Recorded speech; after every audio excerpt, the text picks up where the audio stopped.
You might be wondering why I'm standing in front of an active volcano. Well, yesterday I snuck into a maternity ward and I stole 100 babies! Now for every baby our volunteers hurl into that volcano, they'll get $50,000! Ah! But that's not all. If they can't get Oh my god, how does he scream this much? Whether you go to YouTube to watch 20-second cringe videos or 15-hour documentaries on the Civil War, the YouTube algorithm has probably shown you a massive amount of content from Mr. Beast. As the most subscribed YouTuber out there, it's no surprise that his content is pushed to as many viewers as possible. YouTube has a very complicated algorithm, kids. It can take years to fully understand, but basically, here's what you need to do to get promoted. Are you loud? This is one of the dirtiest beaches in the entire world. Are you unique? I recreated every single set from Squid Game in real life, and whichever one of these 456 people survives the longest wins 456 grand. Okay, great. So how loud are you?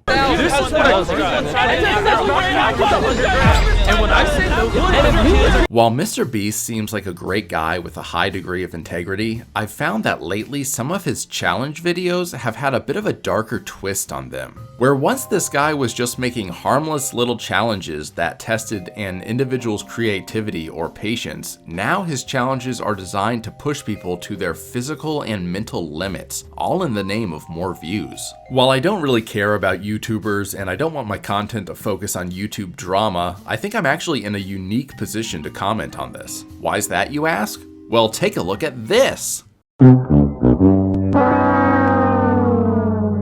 That's right, I majored in sociology. You know, the one major that appears on every list of most useless degrees. With a sociology major, you can either teach it or serve someone coffee. But one niche benefit of this obscure degree is that I am trained in the oh-so-interesting art of how to run an ethical experiment. So I'm gonna dust off some core college memories in order to help us answer this question, and in the process, I'll actually get some benefit from my 4 years spent engrossed in higher academia. Let's look at YouTube's king, what he is promoting, and ask ourselves, is he being ethical? Let's get ethical, ethical. I wanna get ethical. Let's get into ethics, yeah. Let me hear Dunder Mifflin talk.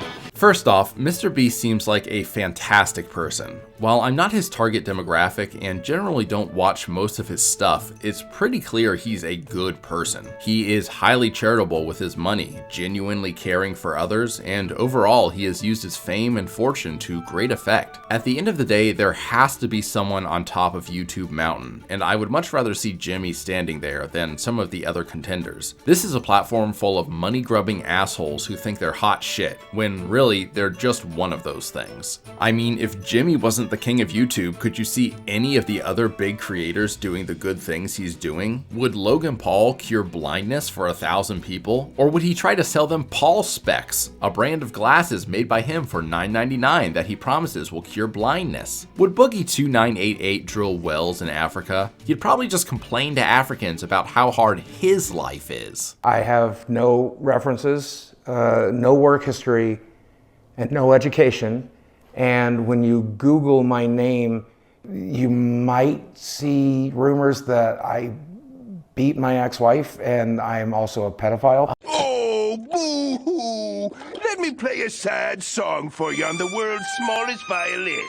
My point is, there's a lot of pieces of shit on this platform, and Mr. Beast isn't one of them. But lately, I feel like he runs the risk of doing some dicey things with his videos. I took many courses in sociology, such as sociological methods, ethics in sociology, and sociology. You wasted your time and I'll have a mocha grande, please. I learned a lot from my degree, but one significant focus was how to ethically run an experiment. You see, whenever you are running an experiment, there are some rules to abide by. Back in the day, you could just throw a bunch of kids in a fake prison and watch them fight, or cut open a living prisoner and dig around their insides to see how everything works. But now all these goddamn bleeding hearts have decided that hurting people in the name of science isn't cool anymore. Sorry everyone, the I put children into a dark room and didn't teach them how to speak to see what language they would develop challenge, gone wild, isn't going to happen these days. And yeah, that was a real experiment. History is fucked up. So basically, there are two cardinal rules to running an ethical experiment. You have to not harm your participants during the experiment and ensure that no lasting harm has been done to them. So let's look at Jimmy. Up until recently, all of his challenges followed these rules pretty well. Usually he would have people do creative things in order to get money or challenge their mental abilities. Most of his stuff was harmless and never posed any sort of danger to the person involved in his experiment. But recently, things have gotten wild. As of writing this in late January of 2024, he has featured two challenges where people are isolated for weeks on end, and in the case of this challenge, left in a room with bright lights on at all times. This in and of itself is a contentious point because many have argued that rooms with lights on for 24 hours a day are a form of torture, but ignoring that, there are many things wrong with these challenges. First, let's talk about harming people, whether they are actively engaged in a challenge or passively viewing a video. In both the aforementioned challenges, people are absolutely being harmed. However, as a society, we have really been cool with this for quite some time. Ever since the advent of reality television, we have watched stupid people hurt themselves for money, and the general consensus is so long as a person isn't physically maimed or mentally broken, it's all well and good. People volunteering to get hurt for cash is par for the course, so I can't really knock Jimmy for that. However, there's a massive difference between Mr. Beast's content and traditional reality television. While traditional reality TV is generally marketed to an older audience, Mr. Beast markets what he's doing to children. Like, grandma is out here watching Survivor season 40 and that's fine. She's responsible and makes sure little Johnny engages in things appropriate for his age, like Animal Crossing New Horizons. Holy shit, Johnny, is that your house? Have you ever heard of Feng Shui, my dude? Red stuff goes on a north wall, you idiot. Now, I'm a bit past the age group of Mr. Beast's content because I'm in my mid-30s and have the health of someone in their mid-60s. But as I understand it, he has all sorts of things marketed at kids. He's got shirts, cookies, games, basketball, shows, all this shit. None of that's really my speed. Call me when we got Mr. Beast branded probiotics. My poop isn't right, Jimmy, and only your branded pills can save me. When your core audience are adults, you can assume that they can separate fiction from reality. But when kids are on mommy's iPad watching the new Mr. Beast video and they see people enduring horrible things for money, it can severely warp their perception of what's important in life. The sort of bombastic, money-worshipping energy that is present in all of Mr. Beast's content would be benign if he was marketing to adults, but he's not.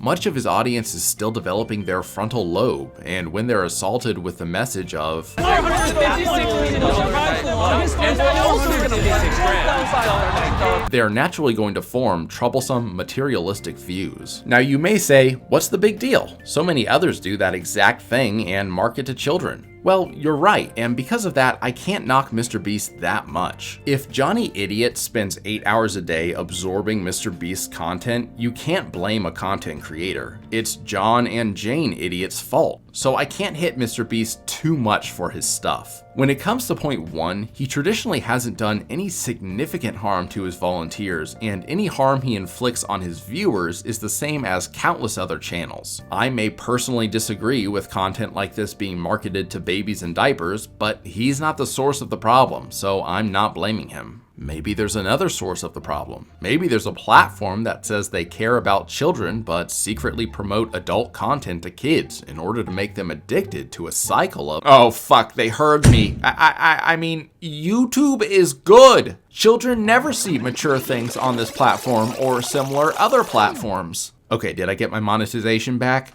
Great, let's continue. So it's acceptable in our society to harm people during an experiment, and while that may be morally problematic, it's nothing you can blame Jimmy for capitalizing on. But what about inflicting lasting harm on your participants? What if you have an experiment that significantly harms a person for a long time or alters the trajectory of their life for the worse? This is where we hit a huge problem. Let me help you visualize this. In 1971, Dr. Zimbardo put a bunch of students in a fake prison before he eventually married one of his students because he's super creepy. Anyway, he told half of the students they were guards and the other half they were prisoners. Over the course of a few days, the guards ended up beating the shit out of the prisoners, and everyone realized the power that presumed authority had and how it could turn people into maniacs. While many were harmed in this weird experiment, what occurred afterwards was far more significant. The volunteers left the experiment absolutely shattered. Their perceptions of who they were, what they were capable of, and their general peace of mind was forever altered. I mean, check it out. Here's one guy talking about the experiment just 2 months later. Surprised you? No, I was dismayed to find out that I could really be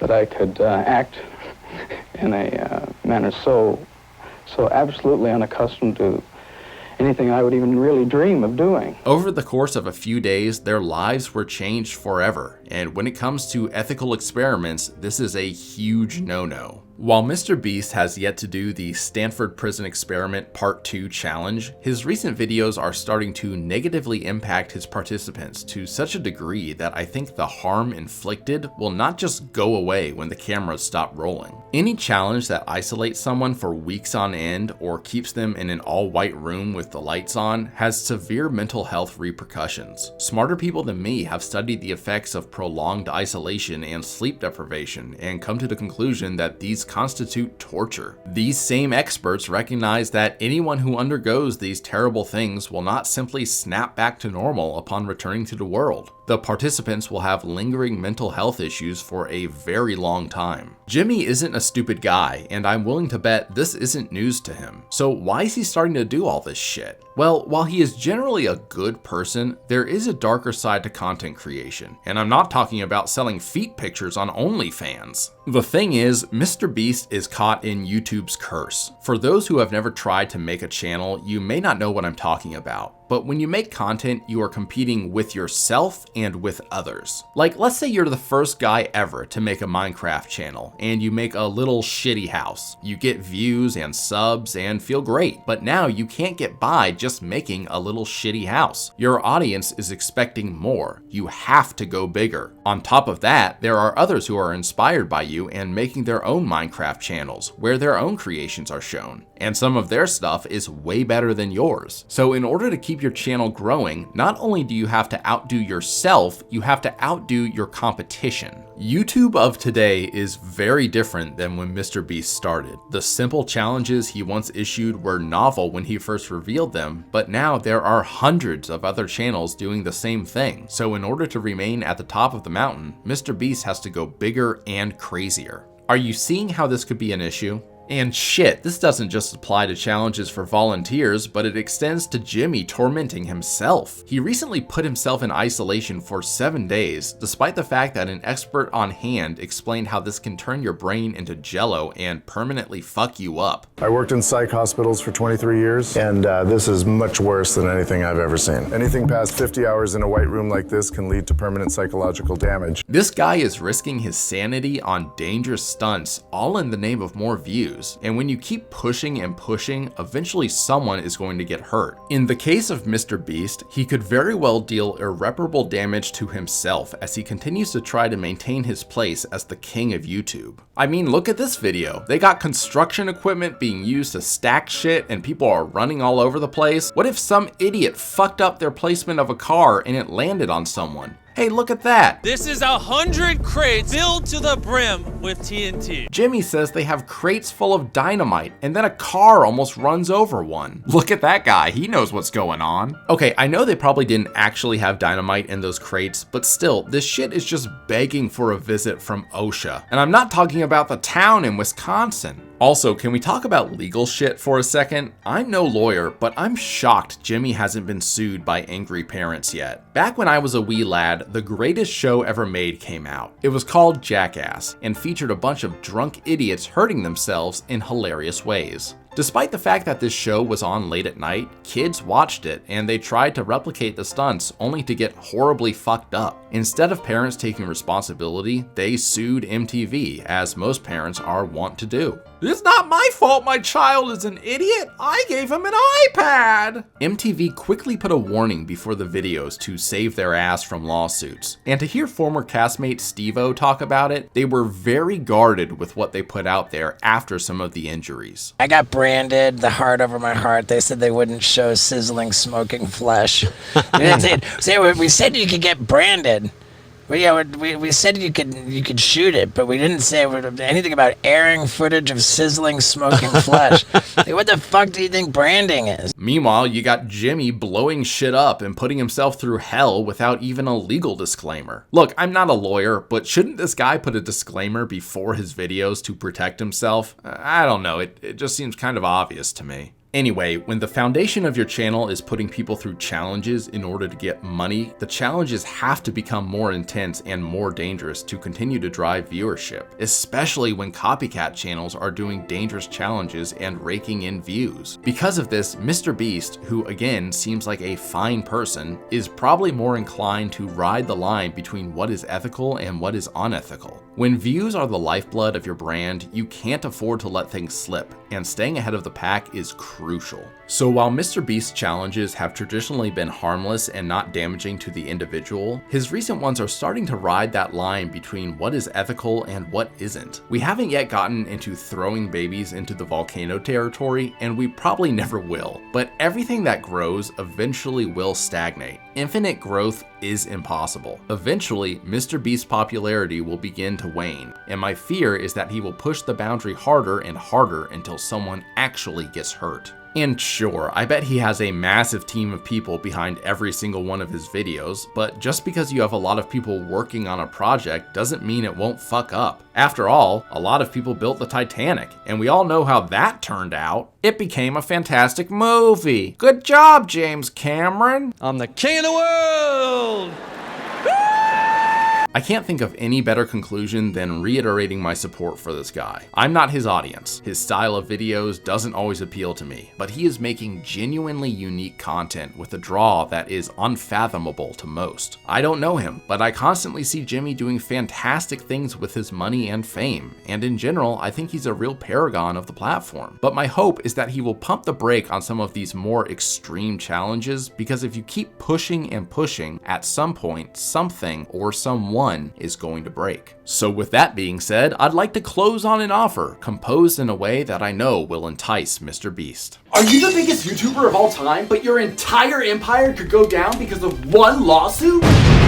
My name's Sean from Pancake Law Firms, and for just $10,000 a video, I can protect you from lawsuits. I don't have a law degree, but I can recommend putting a legal disclaimer in front of every single one of your videos so that when some kid tries to replicate what you're doing on YouTube and they get hurt, you won't get sued and lose everything you've spent all this time building. So call me today and I can make sure for just $10,000 a video, you're protected against all liability. And if you like this content, like and subscribe. And, oh, fuck.